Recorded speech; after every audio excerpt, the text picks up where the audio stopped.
Hello listeners, this is Lee Price. This is Will Ford from Football 365. And you're listening smartly to At the Bridge Pod, a Chelsea FC podcast, although I would describe it as the Chelsea FC podcast. Magical from Eden Hazard! Kai Havertz in the Champions League final! Ivanovic! Yes. In the middle, it's just behind him, but it's tapped in by Hakim Ziyech. Matic with the ball driver! Matic takes the net off! Hat-trick hero! Cole Palmer wins an epic, sensational game! It's time for another episode of At the Bridge Pod, your number one Chelsea FC podcast. Coming up on this episode, cost of the tickets for the Club World Cup final have been revealed as $892 a seat. It's not a real tournament. Oh, welcome back everyone to another episode of At the Bridge Pod. I'm joined in the virtual room filled with lions, some lions. One of them is late. He might be here soon. We hope he is. We've waited 10 minutes. We've got Berth, we've got Chris. They're ready. They're ready to shine today. And of course, what were your moments of the weekend that just happened? I didn't really have much. Well, I mean, I drank a lot of beer, to be honest with you. Nice. And that's normally what I do around Christmas. So I think that's going to be my highlight for the next 2 weeks, to be honest with you. Okay. Which sounds quite bad, really, when I put it like that. But you know what? I'm okay with it. What about you, Chris? I went to Winterglow on Saturday. Okay. That was really nice. Light trail and UV golf. The golf was a bit shit, I'll be honest. Oh, yes, I remember that. Just because it was so busy that it's like you're proper rushing through just to not hold up like 50 other people. So that wasn't great. But it's really nice there. And then on Friday, which I don't know if you class that as a weekend, but I am. I went to see Mufasa at the cinema. Oh, how's he doing? He's fine. He's all right, you know. Really good film, though. Is it a live action or is it like animated? It's live action. Oh, yeah. Disney still Also, pushing that. I mean, I'll be honest with you, it might be a controversial opinion, especially around Christmas. I think The Lion King is massively overrated. Yeah, I've never properly watched it because I just don't care. That's just ridiculous. No, it's not ridiculous, though, is it, mate? Yeah, no, it's not. it is. It's not. Ridiculous. Why is it? Go on, give me firstly, it's the best Disney film. That is even more outrageous than the thing I've just said. It's definitely top 5 favourite films of all time. Wow. You are. I mean, that's just wrong. That's just not true. It's not. It's not. First of all, to say it's the best Disney film it is the best Disney film. It's not, and you're crazy for that. And to say it's one of your favourite films ever. That is crazy. That is crazy, Chris. I'm not having that. That's my opinion, and I'm sticking to it. You know what? Chris has got a point. He's entitled to an opinion. It doesn't matter if it's right. It doesn't have to be right. He's entitled. For me, my highlight is very much, for me, I think it's the most wholesome moments of the year. It happens every year, and that's over in Spain. Because some people may have seen it already. Real Betis fans participated in their annual tradition where at the sound of the halftime whistle, the entire stadium comes alive and thousands of teddy bears, dolls and action figures fill the air and then gathered up by volunteers and donated to local kids in need in Seville and the surrounding area. It'd be awesome if more clubs adopted that around the festive period because it is pretty awesome. And considering that everything I've said about throwing stuff on the pitch, this is for a good cause, and it's done when the players are safely off. It's great scenes to see. It is brilliant. It really is. Yeah, it is good. It is good. Yeah, really it is really good. Oh, you know what? We do have a Sheva shout out. Oh, I do love a Sheva shout out. I do love one. I wish that the Spotify didn't give me the user ID. It's not giving them the name. It's just giving their user ID. So if you recognise these series of numbers, it's you.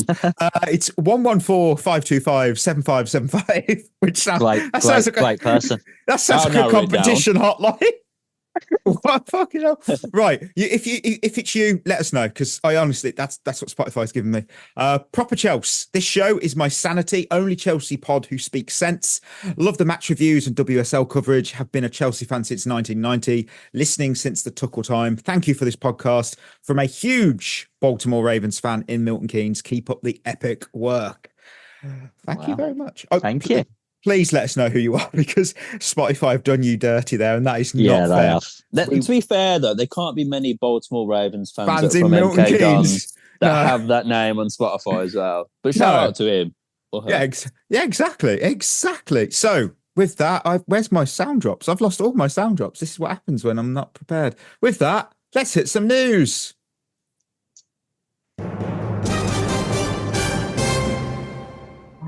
I think this is bullshit, but I'm still going to read it because apparently it's being discussed. Can I just say, by the way, that has to be the name of this segment? I think this is bullshit. So apparently, if you've not read this, it says it all really.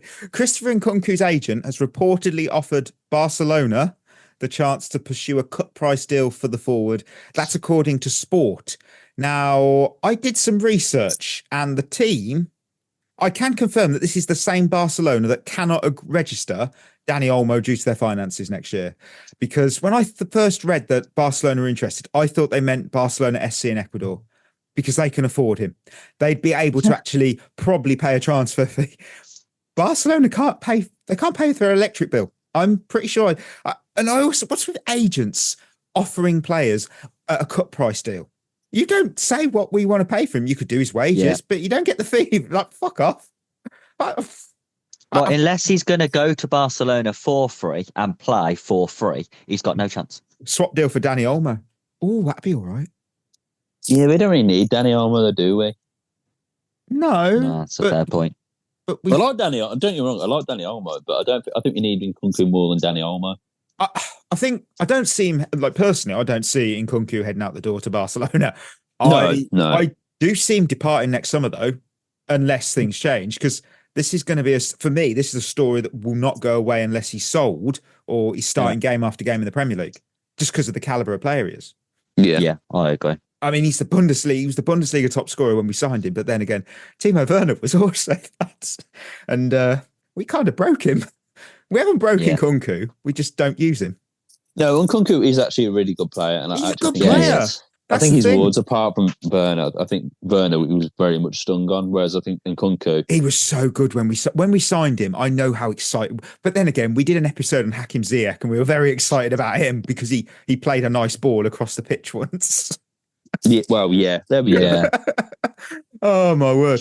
Right. Well, as we know, the WSL has stopped for the rest of the year. So head straight in for winners and losers, because we headed out on the road to Liverpool to take on Everton for the final time at Goodison Park. The final whistle echoed through Goodison Park, mercifully ending a match that was as dreary and lifeless as a mid-February drizzle in Merseyside. Chelsea's farewell to this historic ground felt less like a football match and more like watching paint dry, if the paint were also actively trying to frustrate you. Everton might claw their way to survival this season, but let's be honest, paying to watch Sean Dyche's brand of football feels like shelling out for a luxury cruise only to find yourself stuck on a lifeboat with no oars. It's a tactical approach that makes medieval dentistry look modern. Sure, it's effective in the way that eating plain toast every day might keep you alive, but good lord, where's the joy?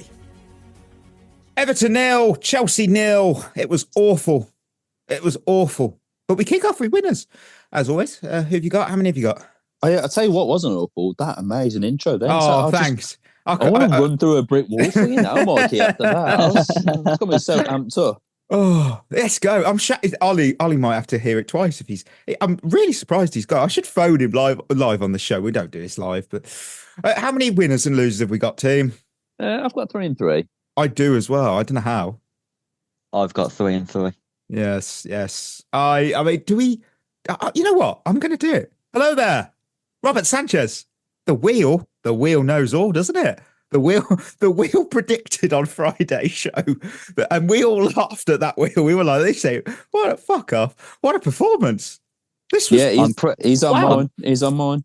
I'm pretty sure as well, when that came up, I said, if Robert Sanchez gets player of the match here, we've had a problem. And as it turns out, we had a problem. We had a big problem. I mean, for me, this was 100% a game we'd have lost last season. Yeah, 100%. 100%, no doubt about that. And he was good.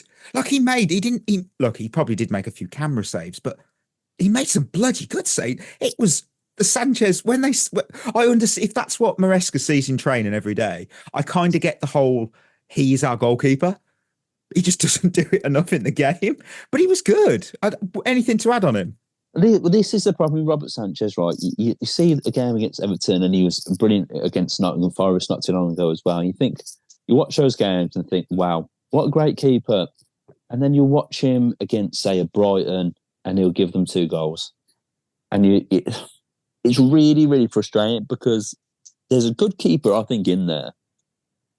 He just shows it once every 10 games, which is not good enough to win a title or to be in a title race. I think that's what makes him a mid-table keeper, though. I think he's more than good enough 100%. For mid-table. Like he's not a shockingly bad Premier League goalkeeper. He's just not consistent enough for a team that want to be in the top 4. Kind of Aaron Ramsdale, if you like. I think Ramsdale's better, but Ramsdale is better. But I think he's got the same problem. Yeah, I won't take anything away from Sanchez because I thought yesterday he was absolutely fantastic. I think the save that really impressed me is the one from Jack Carousel where he sort of came out. He made himself big, which I always want from him because he's a massive guy. And it was a great save, real good save. Distribution good, handling good. Just a real good performance, and you could argue he was man of the match yesterday. So, yeah. There's not many players from that game that you could go, yeah, you deserve the award. No, true. So, I feel like we might all have the second winner. Do we have Tosin? Yep. Yeah. No, I haven't had any the same as you guys yet. Oh, sorry. Tosin, we'll rewind that. Chris, who's your first winner? Not Robert Sanchez. I'm shocked by that. No. Pedro Neto. Yeah, I thought he was really good first half. I did really good first half. In what was an absolutely drab performance, I thought he was the only one that had a bit of spark and intensity about him, trying to make things happen, trying to play at some sort of tempo rather than the walking pace that the game was being played at. Created a couple of chances as well, just didn't quite have that final product, but I thought he was as lively as anyone else, probably more so. I mean, Mikolenko didn't look great yesterday, and I really can't remember what a lot Pedro Neto. He did look positive. I mean, yeah, I can't really say anymore. I mean, he was probably one of the more livelier players. It was slim pickings on winners. It really was. Yeah, we'll all admit that. I mean, he was our best attacker yesterday. He was. Yes, that is true. Look, we said Tosin. Look, he's another player on the defensive side of the ball who put in a shift. You know, I can't. I can't put him in the stat drop club because it was just such a shit game. But I can at least offer him a free drink on the house because he registered more successful passes, 102 of 111, more successful long balls, 8, more clearances, 5, and 1 more defensive aerial duels, 2, than any other player for Chelsea against Everton. And more importantly than the stats, forget them for a second, some key blocks and tackles. That one block was the reason why we didn't lose. Essentially, I mean, it's a slim pickings, but I would say that is his best game in a Chelsea shirt. Yes. Yeah. You know what, though, with Tosin, and this might be a bit of a hot take, if I'm honest, I actually think we have looked better and more solid with him at the back than Fofana. Ooh. Now, I'm not saying that he's better than Fofana, but what I will say is I think defensively we look more solid with him in the team. He's more experienced. Yeah, that might be what it is. And he's sort of not got that rust that Fofana's had. Fofana's had loads of injuries, whereas Tosin's played regular football in the Prem as well. So he's up to speed. That little bit older, just looks a bit more solid. I think passing, I think Fofana probably is better, but I think Tosin just looks a lot like the more solid defender at the minute. I think that's a pretty good take, to be fair. Thank you. Wow, that does surprise me, Chris, to be honest with you. I mean, the block on Ndai, like you said, that won us a point. It pretty much did. If Levi Cole did that, we'd be going absolutely crazy. But for some reason, because Tosin's done it, it's not been talked about as much, but it's an unbelievable tackle or block. Yeah. Tosin slowly, I mean, obviously he's got to continue his form, but if he does, he's going to become the Nicholas Jackson of our defence. As in, people just say he's not, they underrate him. I mean, I still hear it. I saw it at some couple of tweets today about we need a proper striker. I'm like, Jackson scored a lot of goals. Like, yeah, it's ridiculous. It's a bit. As soon as Jackson has a game where he misses a chance, everyone's like, "Oh, we need a proper mad. striker." Oh, I saw everyone that. Everyone acts like there's strikers out there who don't miss chances, and it's just not true. Yeah, look at Haaland at the minute. Well, yeah, I mean, look at Watkins. Yeah, yes. Exactly. Oh, what a drop! He's been dropped. Yeah, yeah. Can't blame Emery for that.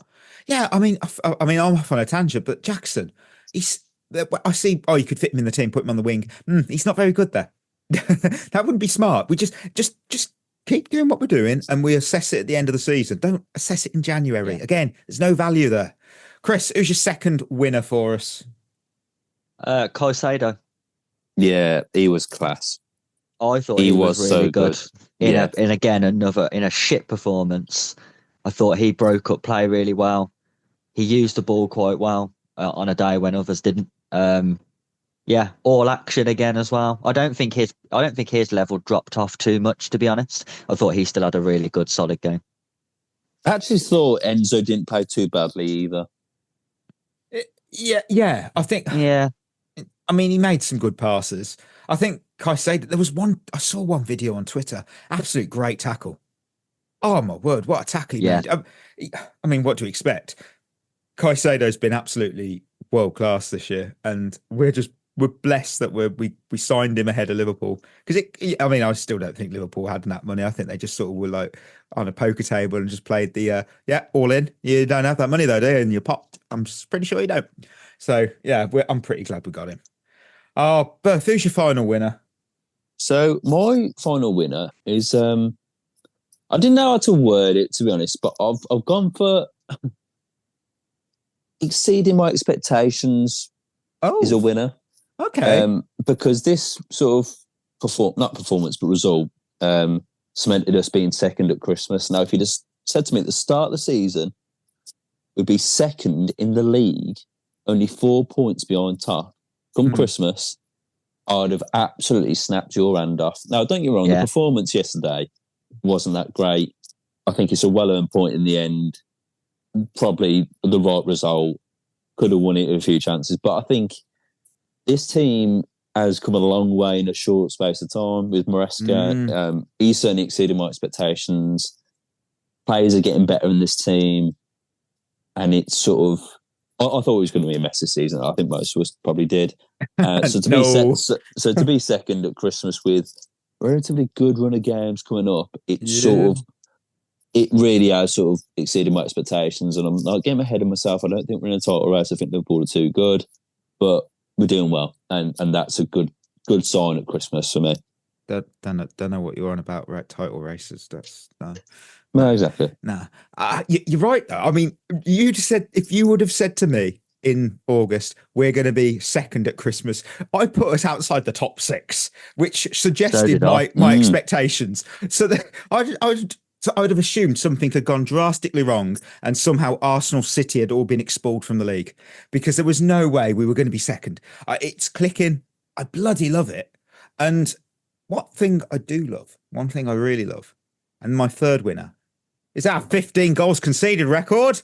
Another season, yet again, the record stands strong. 04-05 is still, to me, the singular greatest Premier League season by a club, in my view. It's better than Centurions. It's better than the 12 draws Invincibles team, because we lost to a Nicholas Anelka Man City side who scored that penalty. That's why we have won. Which wasn't a penalty. No, I can't remember. I'll tell you what though. You could tell what sort of game it was yesterday by our winners, can't you? Yeah, it was a shit game. Scraping the barrel a bit, and 04-05, singular greatest Premier League season by a club, in my view. And oh my word, hello, Ollie. Hello. He's here. Ollie. He's here, listeners. We waited. Merry Christmas, Ollie. Merry Christmas. Oh my word! Apologies. Just missed the memo, but I'm here now. I'm here. It's Well, all right. it's the end of the show anyway, so Well, it's been a great one. it. You've been great.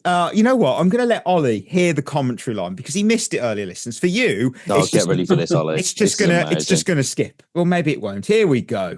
Just for you. The final whistle echoed through Goodison Park, mercifully ending a match that was as dreary and lifeless as a mid-February drizzle in Merseyside. Chelsea's farewell to this historic ground felt less like a football match and more like watching paint dry, if the paint were also actively trying to frustrate you. Everton might claw their way to survival this season, but let's be honest, paying to watch Sean Dyche's brand of football feels like shelling out for a luxury cruise only to find yourself stuck on a lifeboat with no oars. It's a tactical approach that makes medieval dentistry look modern. Sure, it's effective in the way that eating plain toast every day might keep you alive, but good lord, where's the joy? Yeah, where is the joy? Good lord, where's the joy? Yeah. Ollie, we've had Tosin, Robert Sanchez, and Caicedo, and I'm trying to remember the other winners' expectations. Pedro Neto. Who's on your winners list? Honestly, I'm glad I got here for the winners section because it turns out I missed absolutely nothing whatsoever. My winners were Tosin and Sanchez. We would have probably lost without both of them. And that's all there really is to say. They bailed us out. But yeah, not really much more to say on that. They were, they helped us, but I don't know. It didn't really lead to anything substantial in the game. I think you're a winner in a way because you're doing the Nkunku appearance. You've subbed on with 10 minutes left to go. Done with 10 minutes left. Chris, who's your final winner? Jumping from the losers list to the winners list. Clean sheet. Hey. Oh yeah, we got one. I forgot. Look at that. I forgot about that. Wow. Yeah, it doesn't feel like it, does it? We didn't concede a goal, so it's progress. It is, yeah. We did it. Got a clean sheet, everyone. Well done. Applause all round. Oh, right, losers. I'm not even. If I start, I'm not going to stop because this is a rant. You know what? I'm going. I've got officiating. And I'll tell you why. Because the Jordan weekend... Pickford's Kung Fu kick. Oh, that's one of many. The weekend, for me, was a circus for the officials. And not the fun kind with clowns and popcorn and stuff. Unless we're going to say... clowns. Well, if we're counting the refs Yeah. as clowns, honestly, that feels fair. Because look at our game. Pickford on Gusto. You don't need to tell me that Pickford is a dirty player because I know that. I know he is. He has previous with these challenges. Call up Van Dijk. He'll confirm you. He's a dirty player. And if an outfield player has done that, he'd be off. He would be straight off with that challenge. End of. And then I look up the other end of the field. Beto. He launched a 2-footed assault on Colwill. Yeah. Nothing. Awful that was challenge. And then if you think it was just isolated to a Chelsea game, no, it gets better or worse, let's just say, because Brighton versus West Ham, that really was disturbing because we had Estupiñán committing one of the most disgusting tackles I have seen. Yep. One of the most reckless challenges I've ever seen because Max Kilman is lucky he's not unwrapping gifts this year with a cast on his leg. Because if his foot had been planted, we'd be talking about a snap that would have echoed around the Amex. It's the fact that the ref whipped out a yellow card like it's a party card. I mean, what was that? Is this the Premier League or is it a medieval combat trial? Because you'll need a medic on the pitch full time. Because VAR is meant to have common sense. How is that not turned from a yellow to a how? I don't see what they saw. I mean, what I will say, and this might sound a bit controversial. That Estupiñán was definitely a red. Oh, I was going to see where you're going with that. No, that's a red. Yeah. I don't think there should have been a red card in the Everton game, in the Everton-Chelsea game, personally. Pickford's is horrendous. I just don't think it is. I don't think he's not going. The speed in which he comes in. He takes out Gusto. He's nowhere near him. He's not. No. Let me tell you why I disagree with you because it's definitely dangerous enough to injure somebody, and we can't wait until. Yeah. Okay. So I can. But we can't wait until Pickford does it again and actually severely hurts somebody. Again, but he's not. What I will say, okay, I think any tackle you could hurt someone, What I will say is, right, especially that one. right now, he's not the Van Dijk one, right? He goes literally, he plants his foot on his kneecap. That one is a red card. The Gusto one, he's not going to contact Gusto. He's just trying to block the ball. He's not going to. I don't think at any point he really hits Gusto with that much force to say it's a red only card. because Gusto moves, though. Yeah, it's not a red. This is what I mean when I say, like, I think goalkeepers are overprotected for this stuff because, like, what's he supposed to do there? Let him shoot and score. No, he should go with his hands. Yeah, it's the keeper, to be fair. If he kicks through that, he breaks his leg. Gusto breaks his leg. Yeah, but he's trying to block the ball. I don't think at any point there was any intent to hurt Gusto or. It's not about intent. No, Thiago Silva against West Brom at home.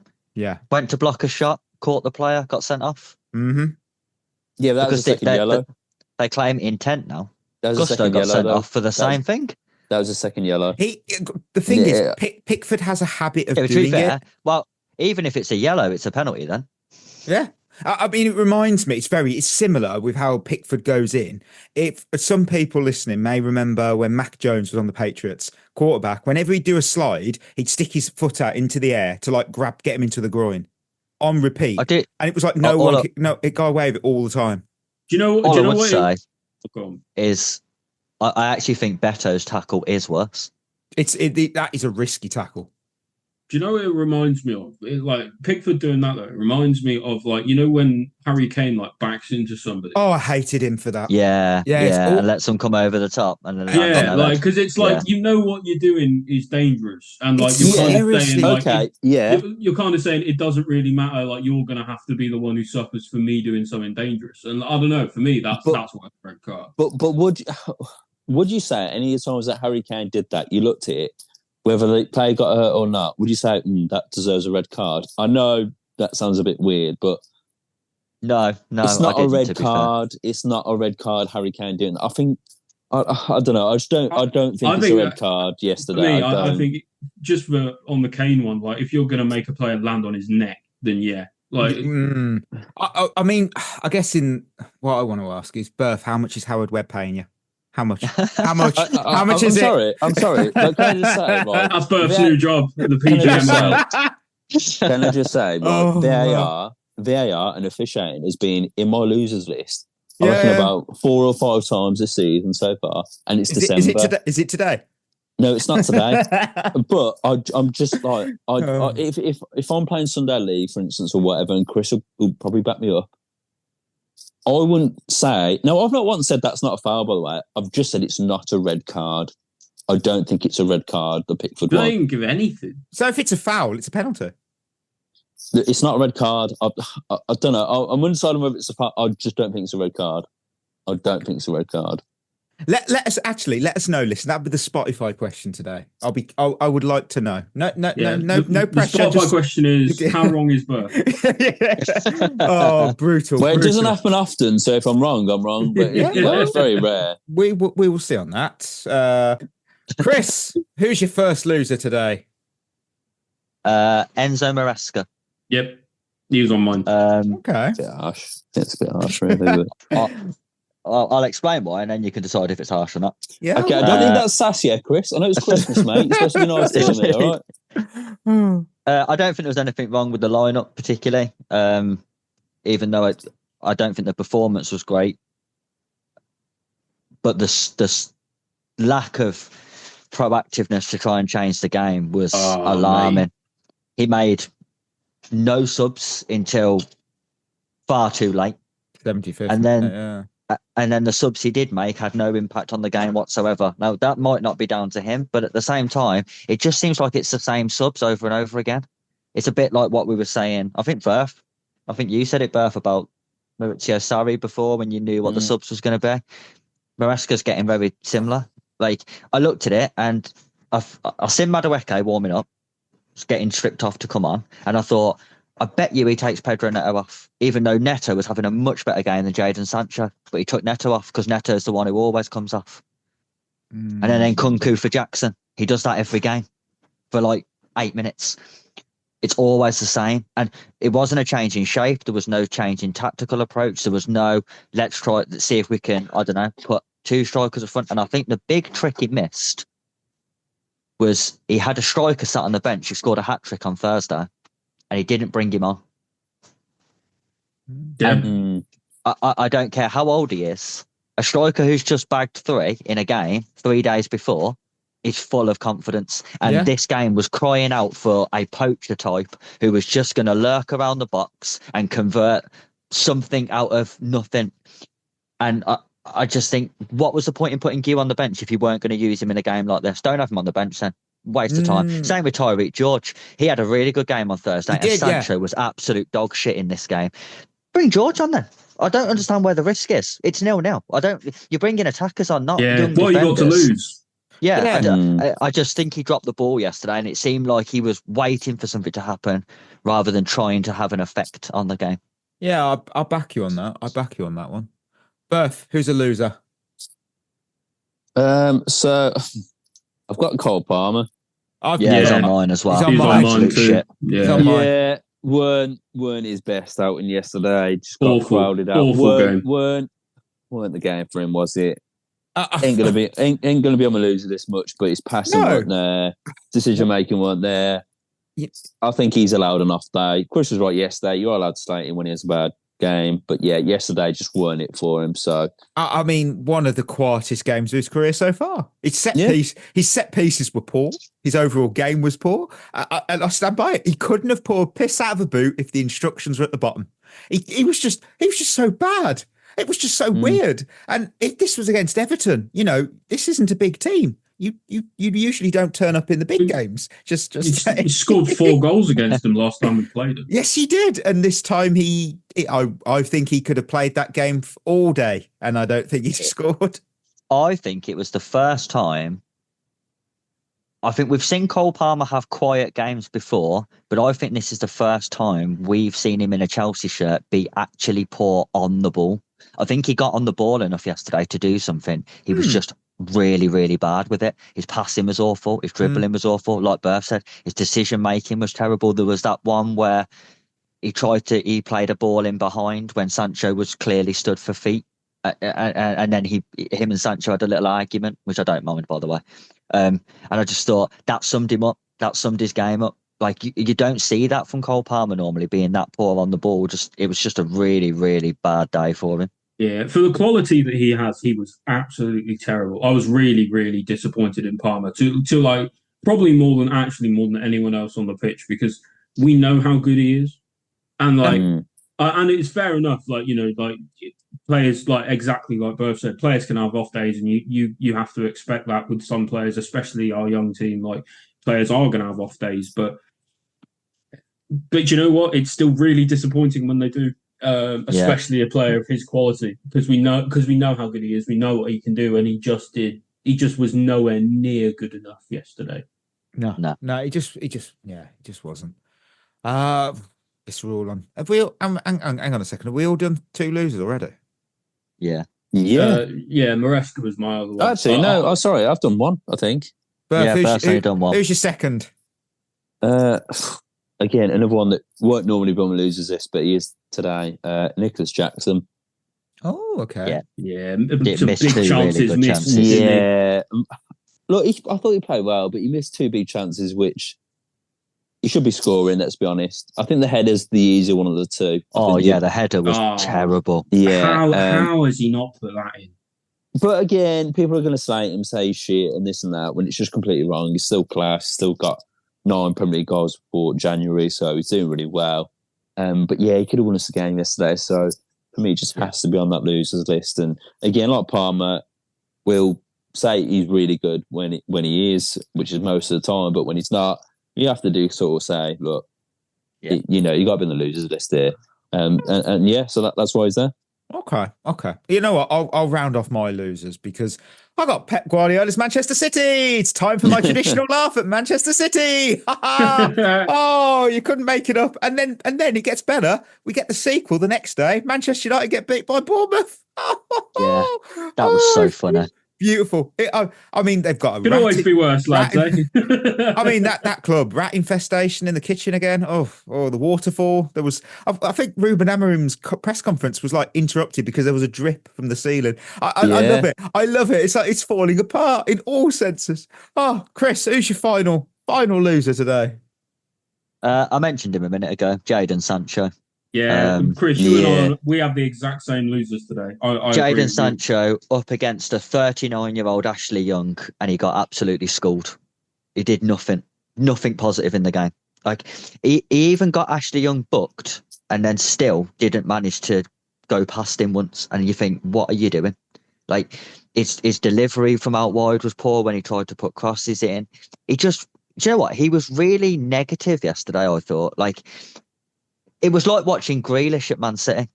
He'd do some little shift, like shimmy dribble down the wing, and then he'd just turn back and pass it backwards. And you thought, cheers for that. That was absolutely pointless. That's done nothing. And up against a player like Ashley Young, who is experienced. And do you know what? Ashley Young's actually still quite decent for someone of his age. But Sancho, with the quality he has, he should have gave him a torrid time, and he just didn't. How is he 39? I just had to Google that to check you weren't wrong. How? Do you know what? Oh, wow. With Sancho as well, it's not even necessarily just Young, because Coleman came on as well. It's two fullbacks there with a combined age of about 85. He's failed to get anything out of both of them. And you just, again, Sancho's better than that. And so it's really disappointing. I think that was one of the biggest issues with the whole performance yesterday, was that actually the performance was absolutely dire. In terms of the result, you can argue the result was fine. Points okay at Goodison, with the game they were trying to play, with what they were trying to do. But the performance was absolutely awful. And Sancho really encompassed that more than anybody, maybe other than Palmer. Because he was just, do you know what it was for me? He was so slow. Every time he got the ball in an advantageous position, every single time, he would dither on the ball so much to allow every single Everton defender to get back into position. So he couldn't create anything down the left-hand side, because he'd wait and wait and wait and wait. And like Chris said, by the time he actually decided to do anything with the ball, he'd turn around and pass it away. It's not good enough. I wasn't impressed at all by him. Beth, final loser for you. So my final loser is my eyes for having to watch that game for 90 minutes. Good one. Because it's pretty. Awful. That game was pretty fucking shit, wasn't it? It was a bad game. And this sums it up. No, I mean, look, we said losers, but it was just all round. No one really stood out, did they? It was shit. It was really, every player really had shit. an off day. Every player had an off day on the same day. That was literally what you expect. That's what you expect from Everton, and we couldn't get out of their game plan, and that's the problem. We didn't even try. I think we did. I think Everton. I think Goodison Park's a real. Look, I also couldn't do it the other week, so I'm not going to say that Everton are terrible. They are a terrible team to watch, but they're not. They're a well-drilled side. They are a well-drilled side. A terrible team to watch. Honestly, I know people go on about like, if it keeps them up. I just look at they're not enjoyable to watch. I get Sean style Dyche of play. for you. That's Sean It's Dyche so boring though. But look, there's nothing there. I can't wait till they knock that shit old stadium down. I cannot wait. You talk about Sean Dyche, right? You compare him to someone like Ange Postecoglou, and let's be honest, I could put Spurs on my losers list, and they probably should be. But right, Sean Dyche knows what he's got at Everton. 39-year-old Ashley Young. Coleman, who's about 45 now. He's got Calvert-Lewin up front. He's got Beto up front, and both of them score a combined goal tally of 2 goals a season. They've got Branthwaite, who's all right. They've got Pickford, who's just a wind-up merchant. They have got Brexit FC at their disposal, right? You know what? But to be fair, he draws them so well, and should take notes from Sean Dyche. And it's terrible to watch, but at least they get results. I'm going to defend Everton a little bit here, because as much as I did think they set up to be like quite negatively in the game, we made the game really boring as well by the fact that we played so fucking slowly. It's not like we turned up and tried and had a decent performance, but you just couldn't break them down because they sat everyone behind the ball. like we played shit. We played as shit as they did. Yeah. But and I would argue they probably had more clear-cut chances than we did. Outside of because they had the 2 good saves from Sanchez and the Tosin block on the line, and that's probably other than Jackson's chance in the first half and his header as well. There was nothing in the second half. Second half. We didn't hit the target, did we? We created absolutely. Other than those 2 chances for Jackson, we created absolutely nothing.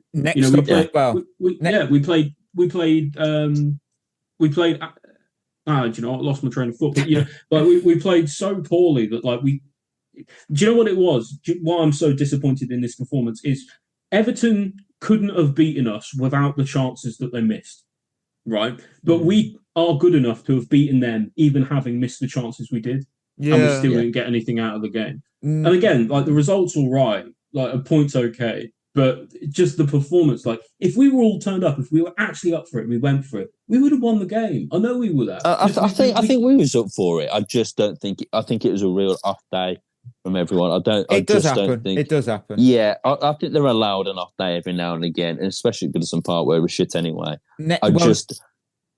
I just don't think we should be all having a meltdown like I've seen on Twitter and all that. So let's have a bit of context. Well, next up for Everton is a lunchtime game on Boxing Day against Man City. So that'll be very interesting. Easy win. They'll beat City. They'll beat them 1-0. You can see it happening 1-0. What about emojis for this one? I went with a sleeping emoji because it was just boring. Carl. I was same idea. Yawn emoji. Yes. I've gone for the bed emoji because it put me to sleep. So. Yeah.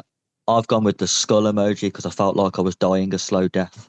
Well, real positive emojis. Really positive. Right. Worst performance of the season by a mile. Yeah.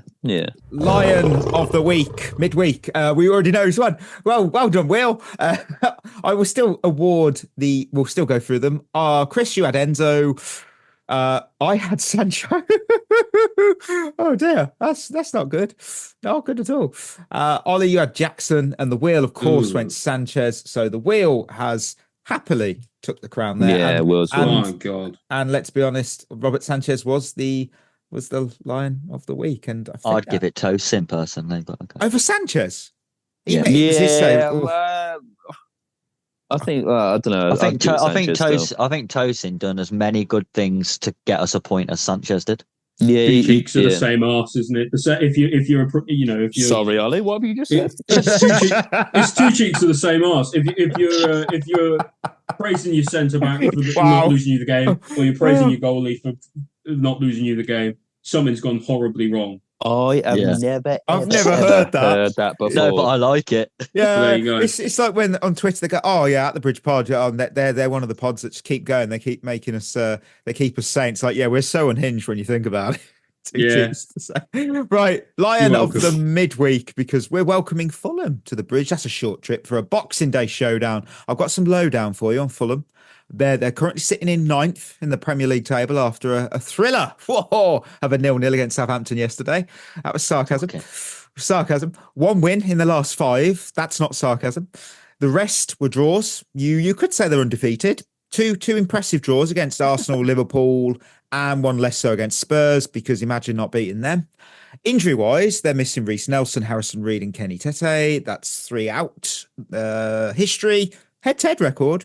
It's ours. It's not bad because can you tell me when the last time Fulham beat us at the Bridge? Not a trick question. It'll probably be on the 26th of December 2024. That's when I reckon they'll next beat us. Oh, nice. Well, they actually last beat us on October 27th, 1979. I was right. I wasn't even alive. Chris, you was alive then. How was it? I remember it well. Do you remember that Lena Martell's One Day at a Time was top of the charts? Because if you don't know it, apparently the UK loved it. I had no idea. The player to watch is Alex Iwobi, top scorer with 5 goals. He's chipped in with 3 assists. Man of many talents, except defending corners, it seems, from recent. The other one to watch as well is Anthony Robinson. He's on there. He's on my list. He leads their assist charts with 6. And he's probably looking at the exit door because he's going to be one of the most marketable players for them next summer. Absolutely. I can't see him staying. Right, Lions, it's time. Who are we going to stop? Who are we going to see step up to keep our 45-year unbeaten streak at the Bridge alive? Who do we got? You know I'm going to go early. I'm going to go Cole. I'm going to go Cole Palmer because I don't see a player of that quality having 2 shit games in a row. No. Done it now. I'm gonna. Do you know what? I'm feeling very pessimistic. I'm gonna go with Robert Sanchez again. Oh fuck, man! Jeez. Wow. You know what? I'm gonna go down the middle, quite literally. I'm gonna go Moises Caicedo. Oh, Nice. okay. I've wrote Cucurella in my list, and I don't think that must be from the Shamrock game. You know what? He was a live wire. I've got no logic on this. I'm going Pedro Neto just because he was a live wire in the. Yeah, why not? Why not? I say. Wheel, what are you going with this week? Come on, let's have something interesting. You're going to go cheeky and go Madueke. Oh, Okay. he might. Oh! Mark Hugh. No, he won't kick a ball, mate. So we're going to move to who's not here on Friday's show? Berth. Berth missed out on something. We changed Christmas questions just for 2 weeks. Oh, Just for 2 weeks because I'm looking for the sound drop and I can't even find it. I found it now because we're moving to Miroslav Stoch's stocking fillers. Yeah, I best stop that because that's going to kill some listeners. Yeah, Do you really not have a quieter version? We don't. It's festive times, Christmas. So with that, I will turn that down in the edit. Don't worry, listener, you'll be protected. No one else in this show was though. Right. So first up, okay, this is a good one. NJ Brandt has asked, who's the worst Premier League team that would still go undefeated in the Conference League? I'm guessing like in the league right now. Spurs. Hey. No. I think worst team. Ooh. Hear me out here. Bournemouth. I was going to say Bournemouth. They're not bad. They're quite good. They're not, but I don't think many teams would actually go undefeated in the conference. They're fucking 5th in the league. How's that happened? Yeah. Well, it's not the end of the season yet, is it? No, I think Fulham. You think Fulham could beat Fiorentina? That's the best team other than us, let's be honest. Fulham probably could beat Fiorentina. Yeah. Okay. I do. I think any top 10 Premier League team shouldn't be losing more than 1 game in that Conference League. Yeah. Okay. Yeah, I can see the argument there. You could see like even a team who you wouldn't expect to do very well could still do it. Do you see why? Like a Wolves could do it, or a Man United could do it. Could have said to be fair. 14th in the league, aren't they? No. Right. I ate the other Greg. If someone told you at the start of the season we'd be second at Christmas, would you believe them? No, because you saw my prediction. No. Unless you know what? Somebody told me at the end, after Christmas we'd be like 7 points clear of Man City or whatever. Yeah, I would have thought we were winning the league by a mile. Yeah. Yeah. Cherryman 1, do you think Maresca got the lineup wrong in terms of playing Disassi at right back? I wish he'd have put Gusto because he keeps inverting him and it doesn't work. I don't know. It's a really difficult one because he clearly doesn't trust Vega. He's had the opportunity to play Vega a few times at left back, and that was when we saw Reece James play at left centre back. So true. Yeah. I think he doesn't trust him, and then at right back you've got Achampong, but he's not really ready for it, maybe. And I think that he ultimately went with a team that defensively wouldn't lose the game, and I guess that's important, but it's not what I wanted to see personally. Right, I'm going to finish with a question from Tyler on Twitter. How early would you be willing to wake up for a Chelsea game if you lived on the west coast of the US? Now, just for context, they are 8 hours behind. We watch every game on this show, so all of them. Well, however early that was. 12 kickoff, lunchtime kickoff would be fucking 4 a.m. Yeah, that's all right. Wow. And I'd get up at 4. I did when I actually went to New York in 2017. I got up quite early because of my jet lag. And the Chelsea game, I think it was Chelsea versus Southampton, and that was on at 6 o'clock in the morning. Wow. And that was absolutely fine to me, to be honest with you. So Well, I really wouldn't mind getting up. Like, do you know what? The thing is probably like if you live over there, it's doing it week after week, isn't it? Yeah, like, 3 times a week, getting up at like 4 in the morning or whatever. Yeah, because obviously 3 p.m. kickoffs would then obviously be 7 a.m. and obviously the best ones would be fine. Evening kickoff. Yeah, I could have honestly. I felt blessed last night. We lost, but I got to watch Seahawks actually play at home at 9:05 p.m. because obviously West Coast. So yeah, we lost, and I was very tired at 12 o'clock. But it was worth it. So I think I would argue that it would be. I would think I would find it easier to get up at 4 a.m. to watch a game than to stay up until 1 a.m. to watch a game. Okay. Oh. Yeah, it's not that different though. I think if there was a game at like 2-3 a.m., I'd probably. You know what? I'd agree there because I'm thinking for me Super Bowl, and that's really really late. It's like 12 1-ish kickoff. So yeah, I could do that. I could definitely get up early. I could definitely see though how like if you're like oh we're playing Ipswich or whatever, I've got to go up at 4:30. Fuck that, I'm not going to. Yeah, I watched the highlights. Yeah. Oh, what was that? 2 o'clock yesterday. So that would that have been 6 a.m. for listeners on the West Coast for Everton? You poor souls. Oh, that would have put you back to sleep, to be fair. Right. We wrap up today's show with the end of show game, but it will be a first because we do have a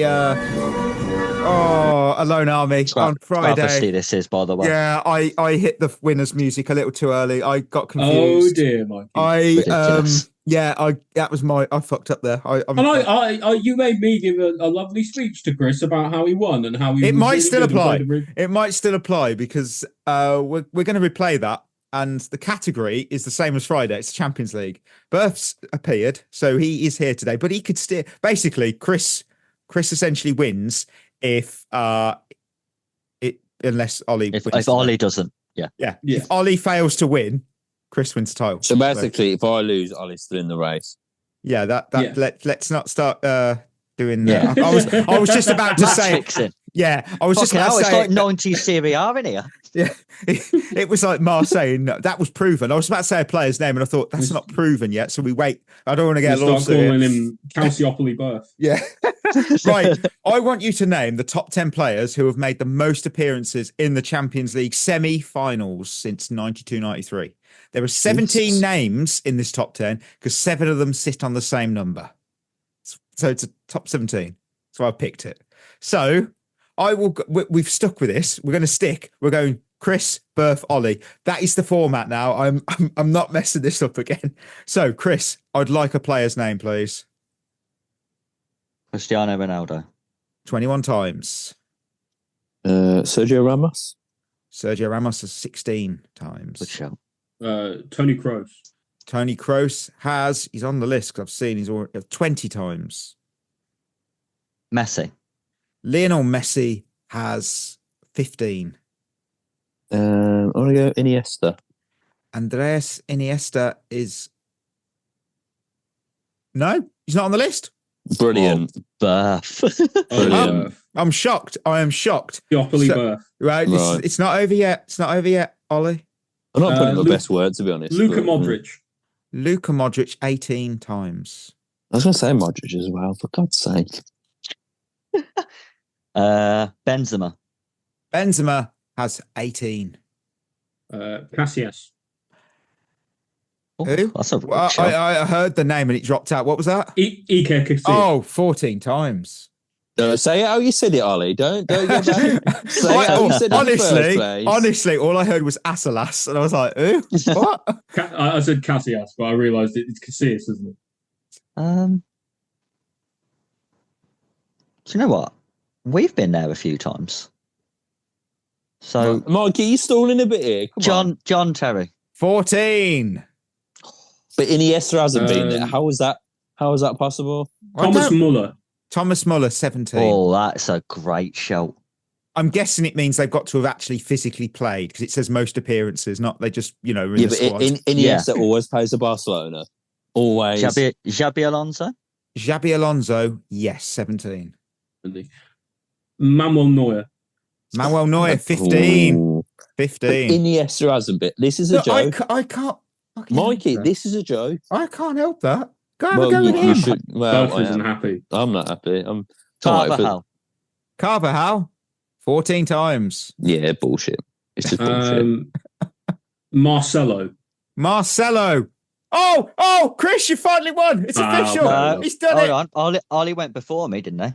No, he was last. Yeah, he was last. He was. And last. you got it right. Yeah, you got the first one Surprised right. Marcelo's not on there, you know. Yeah. I just want to know, are we sure this time? Yes, I Chris. tell you what, Chris, Yeah, just say another name. Just say another name. Shall I? Just in case, just to make sure. Yeah, I think you should. Yeah, and if you don't, you lose it all. You lose it all if you don't get this name.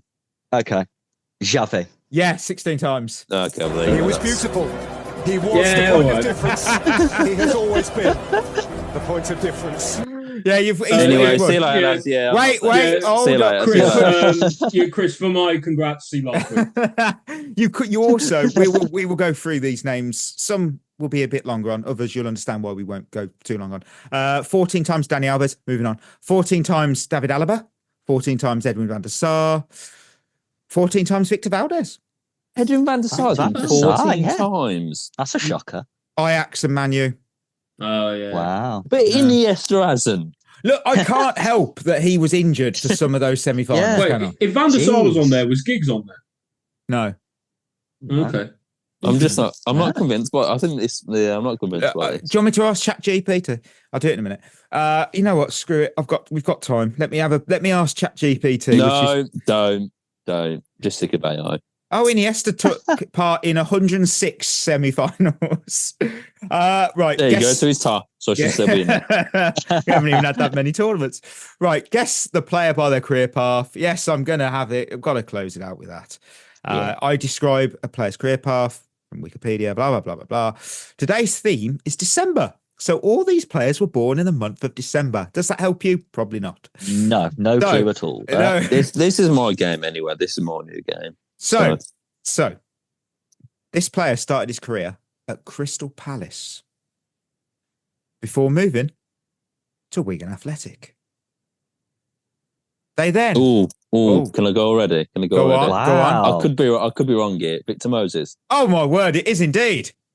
But Is he- that is Come on, lads. insane. That is Come on, lads. absolutely world It's just class. boring, isn't it? He's just too good at it. For listeners at home, he then goes to Chelsea, Liverpool on loan. That was weird. He went to Liverpool Yeah. on loan. That was weird. Stoke on loan, West Ham on loan, Fenerbahce on loan, Inter Milan on loan, Spartak Moscow on loan, Spartak Moscow permanently, and now he's at Luton Town. Again, I didn't realise that. I did not know that. Yeah.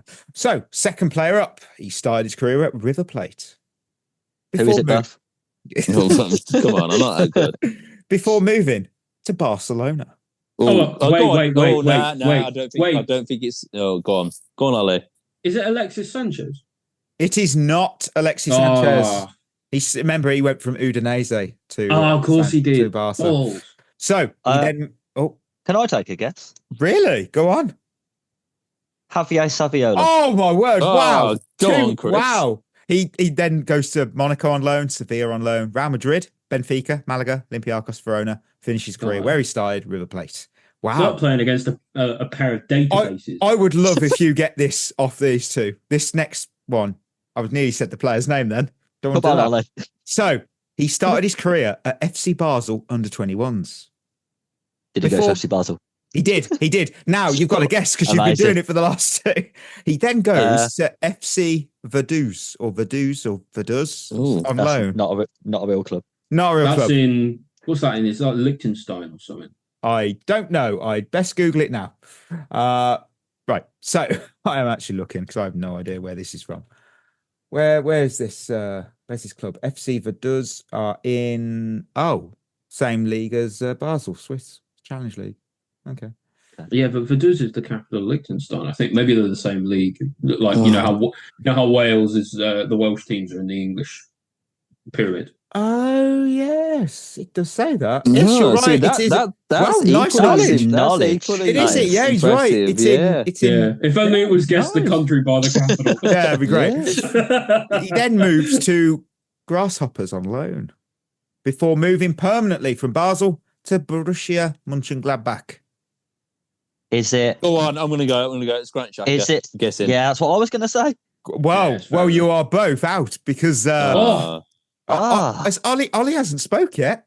No, I haven't. Nah. So he goes from Smart. Mönchengladbach, Ollie, to Bayern Munich before moving to his current club, Inter Milan. Oh, is it Jan Sommer? Jan Sommer. Oh, 1-1. Yeah, go on! Well done, Ollie. I never get one. You did it. Yeah. You did it. Well done, you. We've all got the- one. Well done. We've all got Yeah, one. that's proper Christmassy, isn't it? Exactly. Yeah. And listeners, we are at the end of another episode. Thank you for tuning in. Of course, we're proud to remind you about our partnership Head in the Game, mental health charity using football to support wellbeing in the community. Check them out, of course, at headinthegame.co.uk. Treat yourself well, please. And we'll be back on Friday because, we don't stop. This train don't stop from Chelsea and Fulham. Have an awesome Christmas. Thank you for, listening all year. And we'll say that again on the Boxing Day.